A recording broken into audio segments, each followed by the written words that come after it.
हरियाणा की हर अपडेट के लिए बेल आइकन दबाएं और सब्सक्राइब करें STV हरियाणा न्यूज। नमस्कार, हरियाणा न्यूज देख रहे हैं आप और मैं हूं आपके साथ सोनिया सत्यानी। रुक कर लेते फटाफट हरियाणा की ओर। सोनीपत की जनता ने शहर के विकास कार्यों के लिए कांग्रेस पर जीत की मुहर लगाई। दरअसल मेयर पद पर कांग्रेस ने कब्जा कर लिया है और कांग्रेस प्रत्याशी निखिल मदान ने 13,818 वोटों से जीत दर्ज की है और बीजेपी प्रत्याशी ललित बत्रा को मात दी।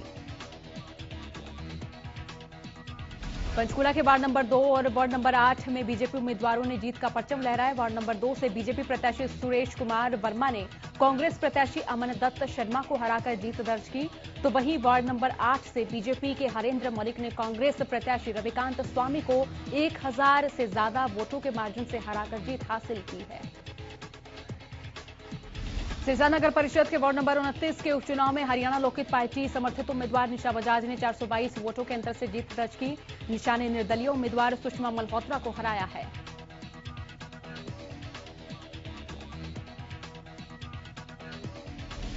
बता दें कि निशा बजाज को कुल 1094 वोट मिले हैं, जबकि निर्दलीय उम्मीदवार सुषमा मल्होत्रा को 672, बीजेपी उम्मीदवार अंजनी को 630 और कांग्रेस उम्मीदवार राखी को 355 वोट हासिल हुए हैं। जीत के बाद एचएलपी वरिष्ठ उपाध्यक्ष गोविंद कांडा, अकाली दल नेता वीरभान मेहता और विजयी प्रत्याशी निशा बजाज ने विजयी जुलूस निकाला। इस दौरान एचएलपी के वरिष्ठ उपाध्यक्ष गोविंद कांडा ने कहा कि क्षेत्र के लोगों ने गोपाल कांडा की विकास नीतियों पर मुहर लगाई है। वार्ड के लोगों का एहसान कभी नहीं उतार सकते। वहीं जीत के बाद निशा बजाज ने सिरसा के विधायक गोपाल कांडा और एचएलपी के वरिष्ठ उपाध्यक्ष गोविंद कांडा का आभार व्यक्त किया। पंचकूला वार्ड नंबर 5 से बीजेपी प्रत्याशी जय कौशिक ने जीत हासिल की। बीजेपी प्रत्याशी जय कौशिक ने 713 वोटों के मार्जिन से कांग्रेस प्रत्याशी नरेश रावल को हराकर जीत हासिल की।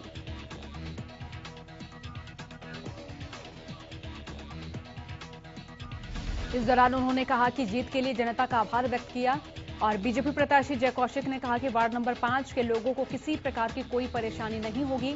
उनकी सभी परेशानियों का तत्काल प्रभाव से समाधान किया जाएगा। उकलाना नगर पालिका के चेयरमैन पद पर निर्दलीय उम्मीदवार सुशील साहू ने बीजेपी जेजेपी गठबंधन के उम्मीदवार महेंद्र सोनी को 419 वोटों से हराया। उकलाना में नगर पालिका चेयरमैन पद के लिए 11 प्रत्याशी मैदान में थे।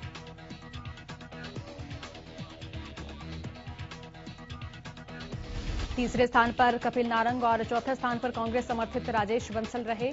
निर्दलीय उम्मीदवार सुशील साहू को 2,993 वोट हासिल हुए, जबकि उनसे हारने वाले महेंद्र सोनी को 2,574 वोट प्राप्त हुए। साहू ने 419 मतों के मुकाबले से जीत हासिल की और गठबंधन प्रत्याशी को मात दी।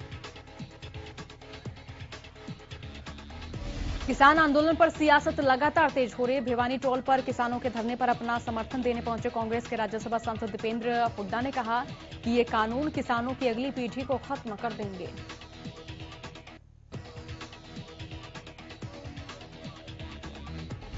किसानों का आंदोलन 35वें दिन भी जारी है और किसान कल एक ट्रैक्टर रैली निकालेंगे। सिंघू बॉर्डर से शुरू होकर टीकरी बॉर्डर और शाहजहांपुर बॉर्डर तक ट्रैक्टर रैली निकाली जाएगी।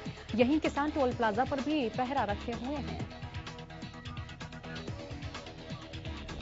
कैथल में तितरम मोड़ बाईपास पर रिलायंस पेट्रोल पंप के बाहर और गुहला चीका में भी रिलायंस पेट्रोल पंप पर किसानों ने धरना दिया और आंगनबाड़ी वर्कर हेल्पर यूनियन के उन्होंने समर्थन भी दिया। किसानों ने पेट्रोल पंप पर आने वाले लोगों से अपील की कि इस पेट्रोल पंप से तेल न डलवाएं। कृषि कानूनों के विरोध में किसान लगातार आंदोलनरत हैं और वहीं किसानों की ओर से बीजेपी नेताओं के कार्यक्रमों का भी विरोध किया जा रहा है। इसी को लेकर किसान बुधवार को बीजेपी कार्यकर्ता सम्मेलन कार्यक्रम का विरोध करने के लिए मार्केट कमेटी में एकत्र हुए, लेकिन इससे पहले ही बीजेपी की ओर से इस कार्यक्रम को रद्द कर दिया गया था। कृषि कानून के विरोध में पंजाब के बाद हरियाणा में भी रिलायंस कंपनियों से जुड़े प्रोडक्ट और अडानी के खिलाफ किसानों में लगातार रोष बढ़ता हुआ दिखाई दे रहा है।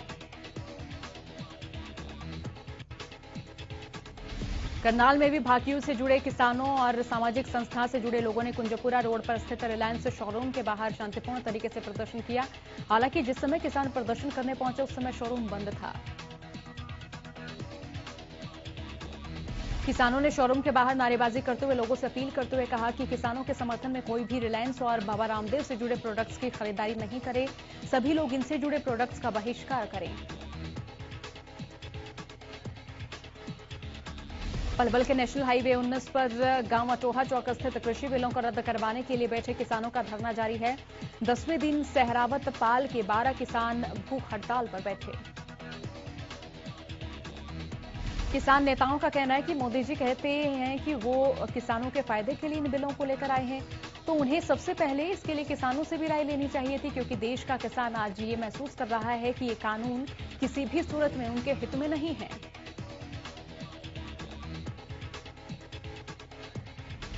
उन्होंने कहा कि किसान को देश का अन्नदाता कहा जाता है और किसान के साथ मजदूर, व्यापारी और दुकानदार जुड़ा हुआ। उन्होंने कहा कि चाहे समय कितना भी लगे, सरकार को उनकी मांगों पर विचार करना ही होगा और जब तक सरकार कृषि कानून वापस नहीं ले लेती है, तब तक उनका आंदोलन तेज गति से जारी रहेगा।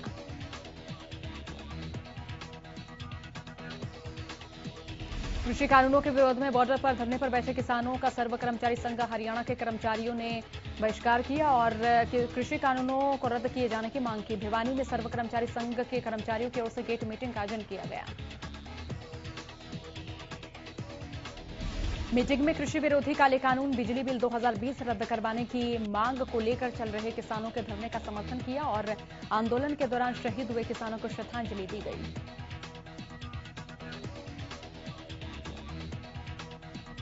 प्रदेश के गृह मंत्री अनिल विज को बुधवार सुबह मेदांता अस्पताल से छुट्टी मिल गई। वो बीते कई दिनों से कोरोना संक्रमित थे और मेदांता अस्पताल में भर्ती थे। गृह मंत्री की सेहत में अब काफी सुधार है और जिसके चलते उन्हें छुट्टी दे दी गई है। छुट्टी मिलने के बाद विज अंबाला के लिए रवाना हो गए।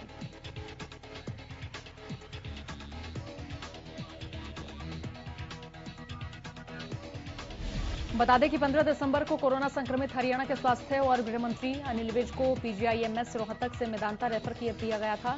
2 बार प्लाज्मा और अन्य दवाएं देने के बाद भी उनके फेफड़ों में संक्रमण बना हुआ था। फिलहाल अनिल विज का स्वास्थ्य ठीक है और वो अस्पताल से डिस्चार्ज हो गए हैं। बाबा बिहारी जी के 50वें महापरिनिर्वाण दिवस को लेकर मंगलवार रात सिरसा के रानिया रोड स्थित बाबा बिहारी समाधि स्थल पर भजन संध्या का आयोजन किया गया, जिसमें प्रख्यात भजन गायक भैया कृष्ण भूटानी ने भजनों की अमृत वर्षा कर श्रद्धालुओं को निहाल कर दिया। देर रात तक श्रद्धालु भजनों पर झूमते नजर आए। इस मौके पर श्रद्धालुओं ने लंगर का प्रसाद ग्रहण किया और श्री बाबा बिहारी स्मृति चैरिटेबल ट्रस्ट सिरसा के प्रधान गोविंद कांडा और समाधि स्थल के मुख्य सेवक गुलाब राय गुज्जर ने सबसे पहले पूजन संपन्न करवाया।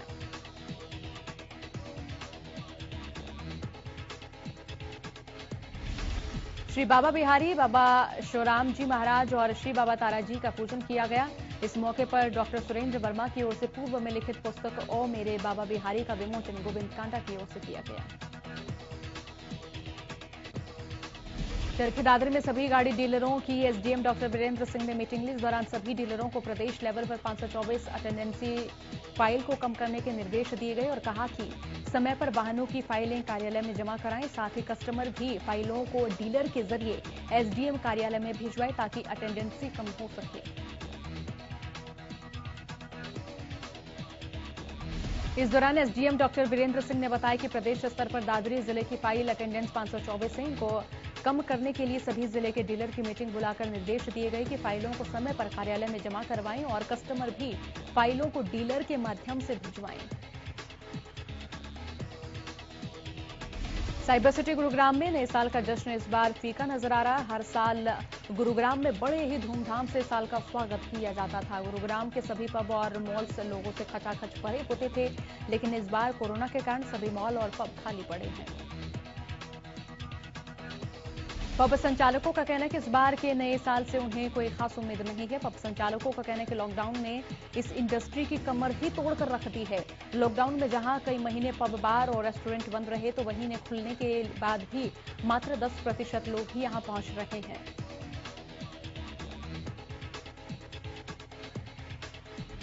गुरुग्राम में कई पब, बार तो ऐसे हैं जिनमें वीकेंड यानी शुक्रवार से लेकर रविवार तक पैर रखने तक की जगह नहीं होती थी, लेकिन आज सन्नाटा पसरा हुआ नजर आ रहा है।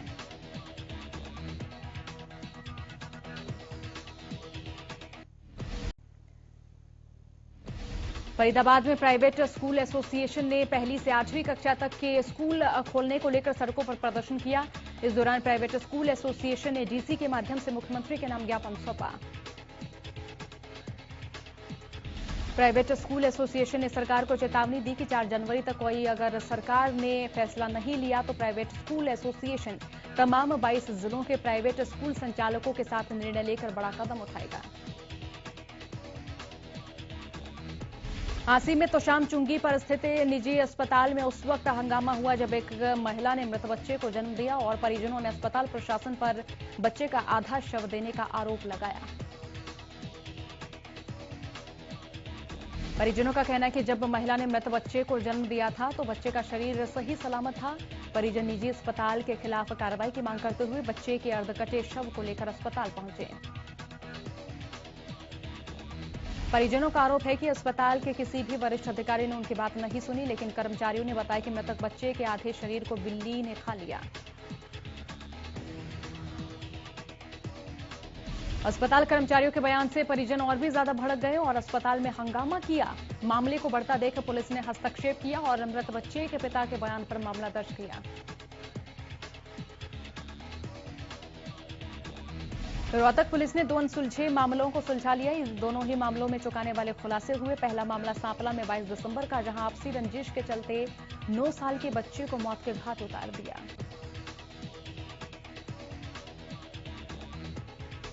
पुलिस का कहना है कि सांपला में पैसों के लेन देन को लेकर उठे विवाद के बाद एक शख्स ने 9 साल के बच्चे का अपहरण किया और यूपी के बुलंदशहर ले जाकर बच्चे को मौत के घाट उतार दिया।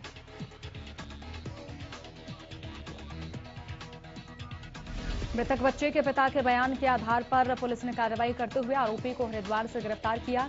वहीं दूसरी ओर पुलिस ने रोहतक के सांखी गांव के पास कुएं में मिले अधेड़ और साधु हत्याकांड का राजफाश किया।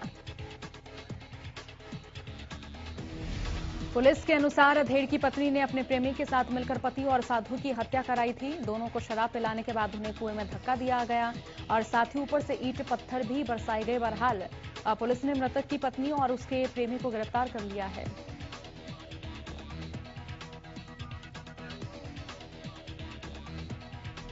रतिया में स्वास्थ्य विभाग की टीम ने पंजाब में ले जाकर भ्रूणलिंग जांच करवाने वाले गिरोह का भंडाफोड़ किया। टीम ने गिरोह की महिला सदस्य को 40,000 रुपए के साथ पकड़ा है।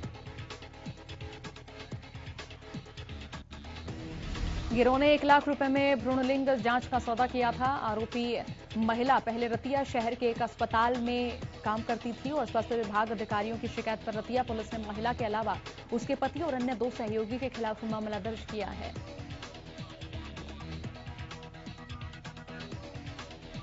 सीएमओ डॉक्टर मनीष बंसल ने बताया कि गुप्त सूचना मिली थी कि गिरोह पंजाब में गर्भवती को ले जाकर भ्रूण जांच लिंक करवा रहा है। डीसी के आदेश पर एक टीम तैयार की गई और कार्रवाई कर कोख के कातिलों को गिरफ्तार किया गया। फतेहाबाद पुलिस ने धान चोरी के बड़े गिरोह को गिरफ्तार किया। पकड़े गए आरोपियों ने फतेहाबाद के भूना इलाके में स्थित सतगुरु राइस मिल से 90 बैग चुराए थे। चोरों की ओर से इस धान चोरी की वारदात के दौरान एक पिकअप गाड़ी और एक सफारी गाड़ी का इस्तेमाल भी किया गया था। पिकअप गाड़ी के पीछे सफारी गाड़ी लगाकर चोरों ने चोरी को अंजाम दिया, जिसके बाद पुलिस ने अब चोरों को गिरफ्तार किया। पकड़े गए चोर फतेहाबाद के गांव भिरडाना और दूसरा चोर सिरसा के गांव पनिहारी का रहने वाला है। पुलिस ने चोर गिरोह को गिरफ्तार कर 90 बैग धान और गाड़ी बरामद की है। मामले की जानकारी देते हुए फतेहाबाद के डीएसपी अजायब सिंह ने जानकारी दी है कि भूना की राइस मिल से 90 बैग धान चोरी किया गया था। इस मामले में पुलिस ने 5 चोरों को गिरफ्तार किया है। रोहतक के दिल्ली बाईपास पर दिन दहाड़े कुछ बदमाशों ने गोलियों से एक लड़की को भून दिया। बदमाशों ने 8 राउंड फायरिंग की।